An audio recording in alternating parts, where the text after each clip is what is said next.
Penyebaran kasus rabies di Kota Ambon semakin mengkhawatirkan dengan angka yang terus meningkat di awal tahun 2025.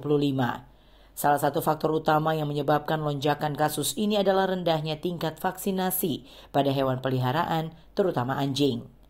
Meskipun vaksinasi rabies tersedia, namun kesadaran masyarakat Ambon untuk memvaksin hewan peliharaan mereka masih sangat minim. Hingga April 2025 tercatat ada lebih dari 700 laporan kasus gigitan anjing rabies, bahkan sudah 6 orang meregang nyawa akibat virus mematikan ini. Populasi anjing liar yang tak terkendali dan rendahnya kesadaran masyarakat dalam melakukan vaksinasi kepada hewan peliharaan menjadi faktor pemicu naiknya angka kasus gigitan rabies. Populasi hewan liar yang begitu banyak.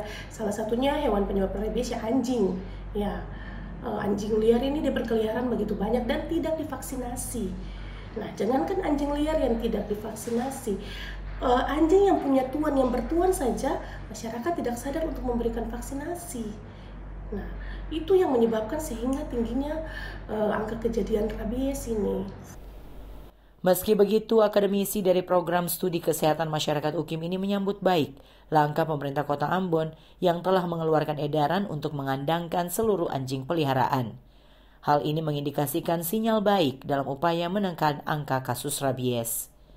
Kedepannya, pemerintah diharapkan dapat mengeluarkan kebijakan yang jauh lebih tegas, seperti mewajibkan vaksinasi hewan peliharaan demi mencegah penyebaran rabies yang lebih luas.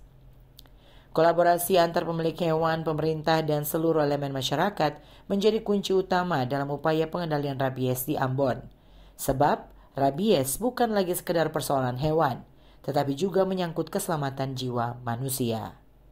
Eni Parenusa melaporkan.